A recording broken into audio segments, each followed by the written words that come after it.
thank you both so very much for your time this afternoon. Khaya, let me start off with you. This is going to be a broad discussion. We'll also speak about the unemployment crisis in this country and how there were no real solutions to that. But let's maybe touch on our SOEs. I mean, it was quite blunt in the State of the Nation address from the President that it becomes very difficult for businesses to function when there's no proper and adequate electricity supply, but also at the fact that our rail services are completely dysfunctional. What did you make of the President's attempt to say that this will be restored and addressed as urgently as possible? Good afternoon and good afternoon to the viewers. I think it worked well until he used the word urgently because, of course, now we have learned to understand that the concept of urgency when it comes to the state and when it comes to President Cyril Ramaphosa is not the traditional understanding of saying that if something is urgent enough for you to want to intervene, you put together the right resources and the right people to make things happen, break away all the bottlenecks that actually enable you to do the things that need to be done. So, of course, the reality here is that we cannot run away from the fact that there is this political, I don't know if I'm going to call it a hurdle, but this political molehill in that when the president came into power in 2018, he identified a couple of key foot soldiers that he said, these are the people that I need in order to drive my reform agenda. And of course, that ended up with Minister Pravin Gordhan being installed at the helm of public enterprises. His best intentions notwithstanding, he quite simply has not performed in that portfolio. And the president seems finds it very difficult to do anything about the fact that perhaps you need to have an overhaul restructuring of that entire portfolio, of that entire ministry, and get someone who's able to actually execute on what the president keeps promising us that he's going to do. So unfortunately, until he has the courage and the conviction to be able to say, perhaps I don't have the right people in order to enable this to happen, he's simply going to start speaking and nothing will ever get delivered. Certainly, and Matthew, maybe I can pick up on a point that Khaya has just touched on. I think many were impressed with the fact that the President has highlighted the fact that there's just too much red tape, especially for small businesses. But the concern came in when the President said he's going to appoint an individual to take over this and get rid of the red tape, or cut the red tape, as many are saying. Yet there's a whole department of small business. So why is that department not trying to make it easier for small businesses to create these needed jobs and to make a living for themselves? What did you make of that? Yeah, look, there was not much detail on it. We have to see what is it envisaging.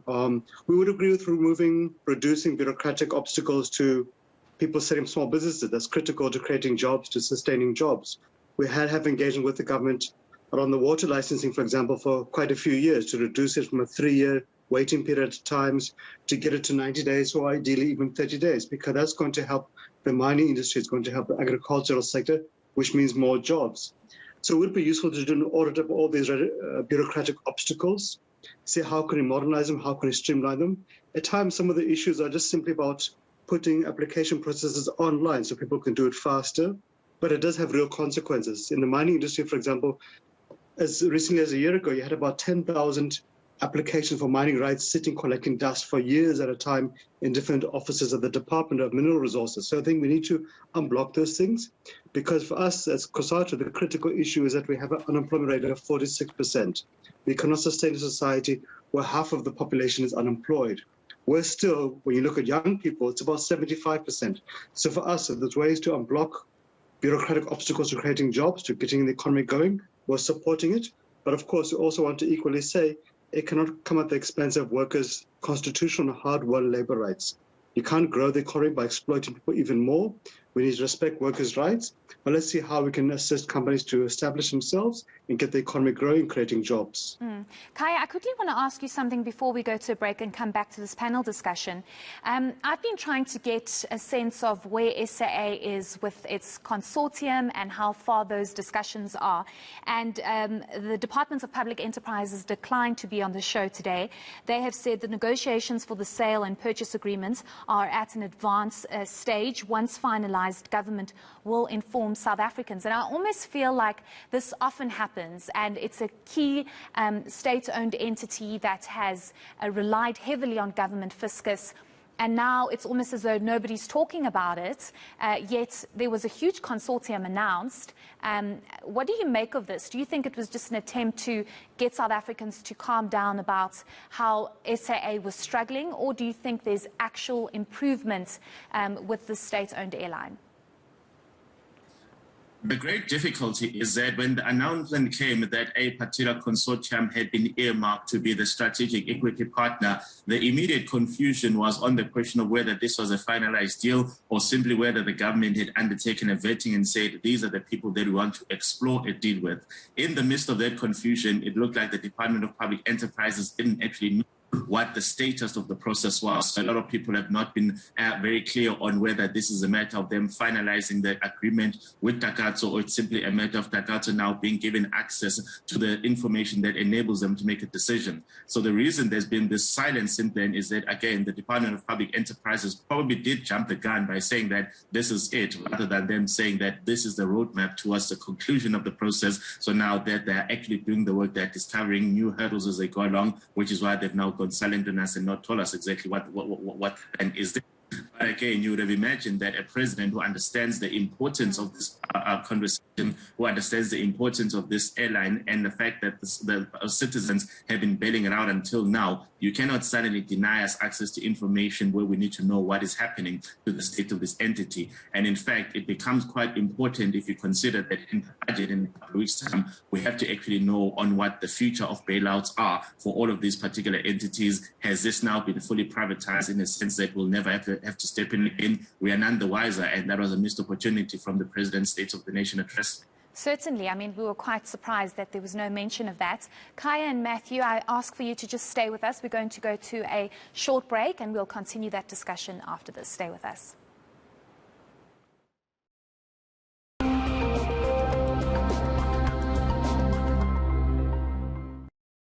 If you are living with HIV, then pay careful attention. With All Life, you could get up to 10 million Rand life cover. It's life cover designed especially for men and women aged 18 to 59 living with HIV.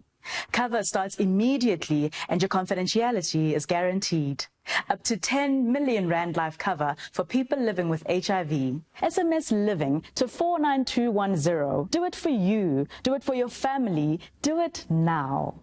So you want to live well? Well, you can. Live gluten-free, lactose-free, dairy-free and sugar-free. Live organic. Live green and yellow, red and purple. Live plant-based. Live fresh. Live free-range. Live a little. We make it easy to live well. Pick well, live well. Pick and pay.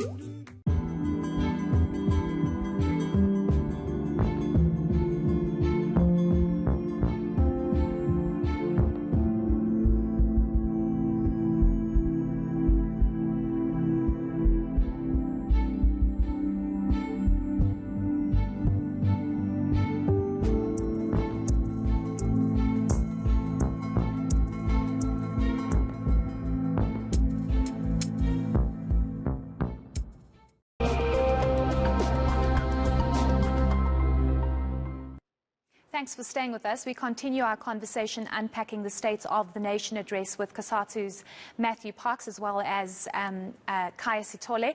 Matthew, let's pick up with you. I want to get a sense from you with regards to what was said in the State of the Nation address, especially about job creation and economic growth. I think many were quite disappointed that there was no actual plan going forward except for industrializing cannabis and hemp, and the expectation is that there'll be 130,000 jobs created from that sector, but that's very long term, and the crisis of unemployment is real and it's now.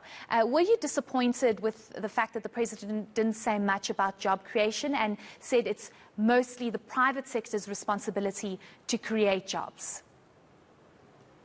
Well, look, we have an economic recovery and reconstruction plan already in place, so we don't need new plans. We simply need to see greater implementation and adequate resourcing of that plan. So I hope the budget speech in 2 weeks' time will speak to that. There were some positive parts we felt to it. We welcome the doubling of the presidential employment program, which we hope will now be able to create 1 million jobs. But to be honest, I actually would hope to see that being expanded even further and see if we can't ramp it up and resource it further in the budget speech to push for 2 million jobs. Unemployment is our greatest crisis. We cannot be sustainable as a society with 46% unemployed, with 2.2 million jobs lost in the past year. So I think for us, that is a critical thing. We did welcome the extension of the 350 COVID-19 SOD grant, which has provided some relief for about 10 million people. That's going to help cushion them because we're not going to find jobs in the short term. So we need to give some relief to the unemployed. We hope in the budget speech we can see how it could be increased beyond 350. Can we narrow the gap with the 624 food poverty line? But I think for us what was quite frustrating and disappointing is that some of the key obstacles to the economic growth is around Eskom, Transnet and PRASA. We had hoped to hear a little bit more about giving additional support to Eskom, to ramp up maintenance, to bring aboard additional generation, to help tackle corruption and wasteful expenditure. You can't rebuild the economy if we're having load shedding. We had really hoped to hear a bit more about saving Transnet and PRASA. Transnet is critical to saving, creating jobs in the mining, the manufacturing and the agricultural sectors. If you can't get your goods to the markets on time, you're not going to grow those sectors and those jobs. Equally, we have witnessed the destruction of PRASA literally at Metro Rail across our cities over the past 2 years. We've not seen enough action by government to save and to rebuild PRASA. We'd hoped to hear about re-establishing a police railway unit, deploying the defence force to protect our railway lines, dealing more decisively with copper theft, etc.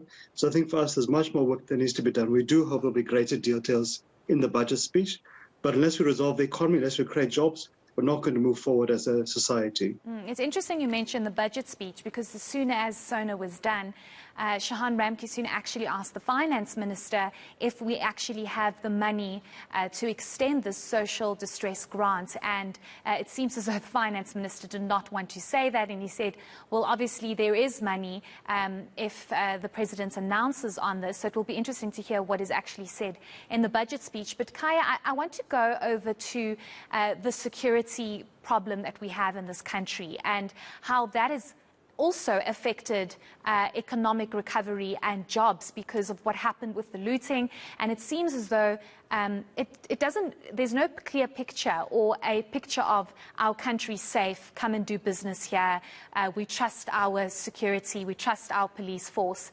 And it almost seems as though the president was like, we will deal with it, there will be announcements in the coming days. But many are saying that's just not good enough because there were clear issues that led to the July unrest.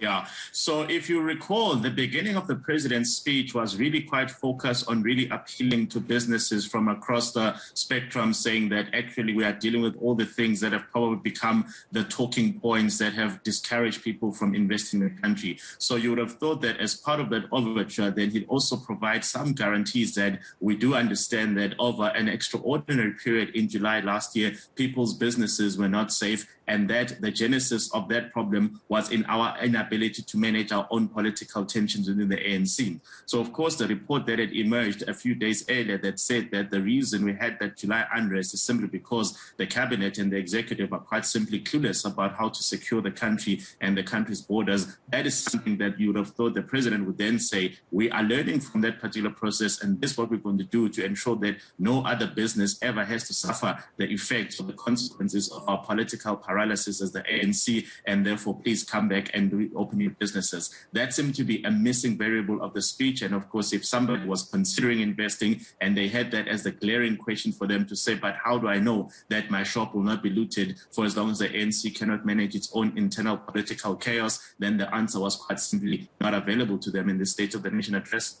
Certainly. Matthew, maybe I can speak to you and ask you this question with regards to what the Minister of Police said after the State of the Nation address with regards to how many police officers are going to be trained this year. The President said 12,000 will be trained this year, but the Police Minister, Bheki Cele, is saying that this is actually not enough. It's playing catch-up because of no police officers being trained in 2020 and 2021. And this poses a huge risk, do you not think? Look, there's been huge problems in the police service. I think it's twofold. One is that the headcount has declined over the past few years. In the previous Senate, in fact, the president had committed to hiring an additional 7,000 police officers. And when it came to the budget speech, the then Minister of Finance didn't provide for that. And then what we saw was a further decline in the police headcount. The Minister of Police is correct. We actually need to double our police force, given our population size and international best practice. Equally, the other challenge we have with the police service also is that there's a bloated management. Too many of our police officers are deployed to national or to the head office, to provincial offices, to desk jobs. We need to see more police deployed to community policing, visible policing, specialized units dealing with gangs, drugs, intelligence, etc. So there is a need to do that. We do agree with the Minister of Police that much more needs to be done, and we need to adequately resource the police to provide for that specialized training, to provide for ongoing training all the time, to provide for the necessary tools of trade. Because you're dealing with police who are oftentimes paid very little, dealing with driving old buckies, and you expect them somehow to keep up with gangs, with criminal syndicates who are well-resourced, well-equipped. So it's an unfair battle at times. Equally, we've seen the consequence of not adequately resourcing our security forces. The Defence Force is in a very, very peril state because of neglect for many, many years. And what happened when we saw the violence in KZN and Gauteng last year, the dangers of under-resourcing, under-equipping, under-training our security forces, it really is a serious risk. So we do hope to see a better equipping of them, training, providing resources, etc. That is critical if we want to attract investment, because people are not going to invest in a country where crime is rampant. It's difficult for workers to enjoy lives if they fear for their very lives in the townships at night. So if we want to build a better society, a growing economy, we have to deal with it, and we have to ensure the police are properly resourced in this fight. Certainly. I wish we had more time. I wanted to tackle the issue of corruption. But thank you so much both for your insights. That's Matthew Parks from Cosatu and Khaya Sithole, who is a political analyst, just unpacking the SONA address by the President on Thursday.